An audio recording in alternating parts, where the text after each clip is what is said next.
അങ്ങനെയല്ല നമ്മൾ കണക്കാക്കുന്നത്.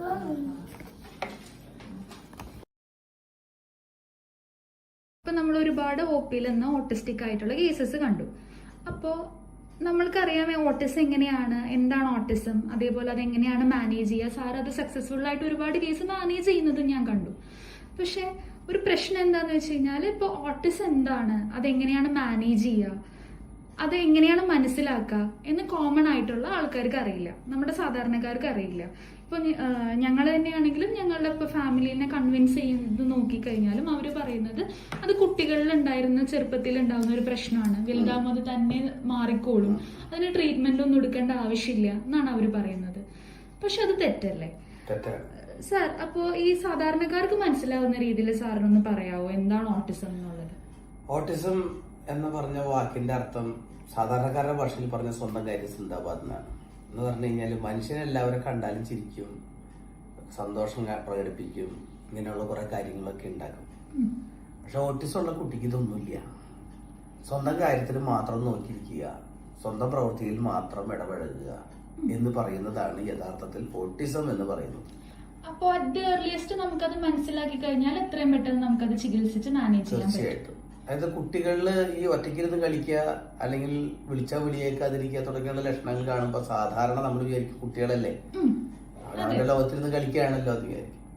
ശരിയാണത്, ഒരു പരിധിവരെ ശരിയാണ്. പക്ഷെ എന്നുണ്ടെങ്കിൽ ഒരു 2 വയസ്സ് കഴിഞ്ഞിട്ടും ഒരു കുഞ്ഞ് നിങ്ങൾ വിളിക്കുന്നതിന് യാതൊരു റെസ്പോൺസും തരാതിരിക്കുക, ചെവിയേക്കാത്ത പോലെ ഇരിക്കുക, ഏതെങ്കിലും ഒരു പ്രവൃത്തി മാത്രം എപ്പോഴെപ്പോഴും ഇങ്ങനെ ചെയ്തുകൊണ്ടിരിക്കുക, അല്ലെങ്കിൽ സംസാരിക്കുന്നില്ല എന്ന് കാണുമ്പോൾ അവന്റെ അച്ഛനും വൈകിട്ടാണ് സംസാരിച്ചത്, അല്ലെങ്കിൽ അവന്റെ അമ്മയും അങ്ങനെയായിരുന്നു എന്നൊക്കെ പറഞ്ഞിരിക്കുന്നത് മണ്ടത്തരമാണ്. ഒരു പക്ഷെ ഓട്ടിസം ഉണ്ടായേക്കാം. അതുകൊണ്ട് ആ കുട്ടിയെ നിർബന്ധമായിട്ട് തൊട്ടടുത്തൊരു ക്ലിനിക്കൽ സൈക്കോളജിസ്റ്റിനെ കാണിച്ചിട്ട് ഒന്ന് പരിശോധിപ്പിക്കുക. എത്ര വയസ്സ് മുതലാണ് ഓട്ടിസ്റ്റിക് ആയിട്ടുള്ള ബിഹേവിയർ കണ്ടു തുടങ്ങുക? സാമാന്യമായിട്ട് 2 വയസ്സിനും 3 വയസ്സിനും ഇടയിലാണ് ഇത് കാണുന്നത്.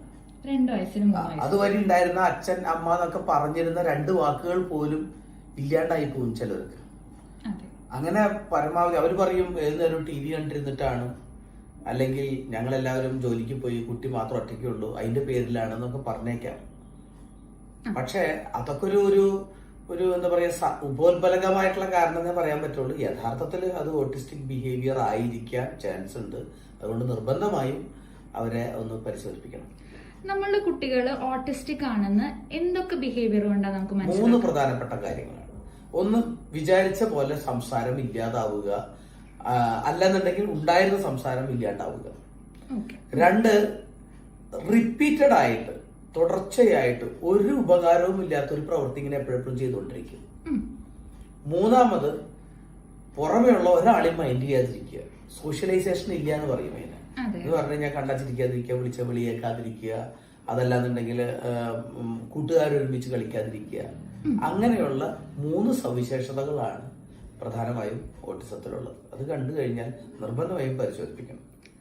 സാർ, ഇതൊരു സ്വഭാവ വൈകല്യം മാത്രമാണോ അതോ വേറെ എന്തെങ്കിലും പ്രശ്നം കൊണ്ടുണ്ടാവുന്നതാണോ? അത് ഇതിനെ ന്യൂറോ ബിഹേവിയറൽ എന്നാണ് ഞങ്ങൾ മെഡിക്കൽ സയൻസിൽ പറയുക. എന്ന് പറഞ്ഞാൽ സ്വഭാവത്തിൽ വരുന്നതായിട്ടുള്ളൊരു തകരാറുണ്ട്. അതിന്റെ കാരണം തലച്ചോറുമായി ബന്ധപ്പെട്ട ചില പ്രവർത്തനങ്ങളുടെ തകരാറാണ്. അപ്പൊ യഥാർത്ഥത്തിൽ ശരീരത്തിന് റോളുണ്ട്, അതേപോലെ തന്നെ സ്വഭാവത്തിന് റോളുണ്ട്. അപ്പൊ നമ്മളിത് എങ്ങനെയാണ് ട്രീറ്റ് ചെയ്യുക? ഇത് ട്രീറ്റ് ചെയ്യുക എന്നുള്ള വാക്ക് ശരിക്കും പറഞ്ഞു വെച്ച് കഴിഞ്ഞാല് ശരിക്കും യോജിക്കുന്നതല്ല. എങ്ങനെയാണ് ഈ കുട്ടിയെ പരിചരിക്കേണ്ടത്? ആ പരിചരണത്തിൽ നിർബന്ധമായും 3 തരത്തിലുള്ള തെറാപ്പികൾ കൊടുക്കേണ്ടത് അത്യാവശ്യമാണ്. സ്പീച്ച് ആൻഡ് ലാംഗ്വേജ് തെറാപ്പി എന്ന് പറയുന്ന ഒരു തെറാപ്പി ഉണ്ട്. സംസാരവുമായി ബന്ധപ്പെട്ട ചികിത്സകൾ കൊടുക്കണം. 2, ബിഹേവിയർ തെറാപ്പി. ബിഹേവിയർ തെറാപ്പി എന്ന് പറഞ്ഞാൽ ക്ലിനിക്കൽ സൈക്കോളജിസ്റ്റുകളുടെ സാന്നിധ്യത്തിലുള്ള ബിഹേവിയർ തെറാപ്പി, സ്വഭാവത്തെ എങ്ങനെ രൂപീകരിക്കുന്ന തരത്തിലേക്കുള്ള തെറാപ്പികളുണ്ട്. 3, നിർബന്ധമായും ഒക്കുപേഷണൽ തെറാപ്പി എന്ന് പറഞ്ഞിട്ട് തെറാപ്പി ഉണ്ട്. ചെറിയ ചെറിയ പണികളാണ്, മുത്തുമാല കോർക്കൽ പോലെയും അതുപോലെ തന്നെ ലൈറ്റ് അടിക്കുന്നതും ചില ശബ്ദങ്ങളൊക്കെ കേൾപ്പിക്കലൊക്കെയാണ്. പക്ഷെ അത് ഒക്കുപേഷണൽ തെറാപ്പി എന്നാ പറയുക. അത് കൃത്യമായി ഒക്യുപേഷൻ തെറാപ്പി പഠിച്ച ആള് അത് കുട്ടിയെ പരിശോധിച്ച് എന്താണ് പ്രശ്നം എന്നുള്ളത് മനസ്സിലാക്കി കൊടുക്കുന്ന ഒക്യുപേഷൻ തെറാപ്പി. ഇത് 3 നിർബന്ധമാണ്. അതിനൊപ്പം വേണം ആയുർവേദം ചെയ്യാനായിട്ട്. ഇത് എത്ര നാള് ചെയ്യേണ്ടി വരും? എപ്പോഴാണോ കുഞ്ഞ് നോർമലായി എന്ന് നമുക്ക് തോന്നുന്നത് അത്ര കാലം ചെയ്യണം. അപ്പോൾ ഈ ബിഹേവിയർ നമുക്ക് കംപ്ലീറ്റ് ആയിട്ട് ക്യൂർ ചെയ്യാൻ പറ്റുമോ? ക്യൂർ എന്നുള്ളൊരു വാക്ക് ഓട്ടിസത്തിൽ ഇല്ല. അതിനേക്കാൾ ഉപരിയായിട്ട് നമുക്ക് ആരും ഒരു കുഴപ്പം പറയാത്ത രൂപത്തിലേക്ക് കുട്ടീനെ ആക്കാം. എന്ന് പറഞ്ഞാൽ സമൂഹത്തിലേക്ക് ഫിറ്റ് ആക്കാം. ഈവൻ IIT-യിലൊക്കെ പഠിക്കുന്ന കുട്ടികൾ വരെ ഉണ്ട്, ഓട്ടിസം ഉള്ള കുട്ടികളുണ്ട്. പക്ഷെ ചെറിയൊരു പ്രശ്നം അവരിൽ ബാക്കി നിൽക്കാറുണ്ട്. സാർ ഇത് ജനറ്റിക് ആയിട്ട് വരുന്നതാണോ അതോ? കാരണം ഇതുവരെ കണ്ടുപിടിക്കപ്പെട്ടിട്ടില്ല. ജനറ്റിക് ആയിട്ടുള്ള കാരണങ്ങൾ പറയുന്നുണ്ട്, ശരീരത്തിലുള്ള ചില വിഷാംശങ്ങളാണ് കാരണങ്ങൾ എന്ന് പറയുന്നുണ്ട്, ഹെവി മെറ്റൽ ചില ലെഡ് പോലെയുള്ള ഹെവി മെറ്റലുകൾ കാരണമാണെന്ന് പറയുന്നുണ്ട്, വയറ്റിലുണ്ടാകുന്ന ചില തകരാറുകളാണ് കാരണമെന്ന് പറയുന്നുണ്ട്. കൃത്യമായിട്ടുള്ള കാരണം എന്താ കണ്ടുപിടിക്കപ്പെട്ടിട്ടില്ല. അതിന്റെ പേരിൽ തന്നെയാണ് അതിന് ചികിത്സയില്ലാത്തത്. സാർ, ഞാനിപ്പോ സാറിന്റെ OP-യിൽ വന്നിരുന്ന കാലം തന്നെ ഒരുപാട് ഓട്ടിസ്റ്റിക് കേസുകൾ ഞാൻ കണ്ടു. സാർ ഇപ്പോൾ ഒരുപാട് വർഷമായി ഓട്ടിസ്റ്റിക് കേസുകൾ ട്രീറ്റ് ചെയ്യുന്നു, പീഡിയാട്രിക് ആയിട്ടുള്ള കേസുകളെല്ലാം ട്രീറ്റ് ചെയ്യുന്നു. സാറിന് ഇതിൽ നിന്നും മനസ്സിലായിട്ട് നമ്മളുടെ സമൂഹത്തിന് കൊടുക്കാൻ പറ്റുന്ന എന്തെങ്കിലും ഒരു മെസ്സേജ് ഉണ്ടോ? തീർച്ചയായിട്ടും. ഓട്ടിസം ഏറ്റവും കൂടുതലുള്ളത് വികസിത രാജ്യങ്ങളിലാണ്. Japan, Canada, America, UK. ഇന്ത്യക്കാരിൽ വെച്ചിട്ട് ഏറ്റവും കൂടുതൽ ഓട്ടിസം ഉള്ളത് NRI-കൾക്കാണ്. എന്ന് പറഞ്ഞു കഴിഞ്ഞാൽ നമ്മൾ ഹൈഫൈ ആവുക, നമ്മൾ ഭയങ്കരമായിട്ട് ഡെവലപ്പ് ആവുക എന്ന് പറഞ്ഞ് പ്രകൃതിയോട് അടുത്ത് ജീവിക്കുക. എത്ര പൈസ ഉണ്ടെങ്കിലും പവർ ഉണ്ടെങ്കിലും എന്ത് പണക്കാരനായാലും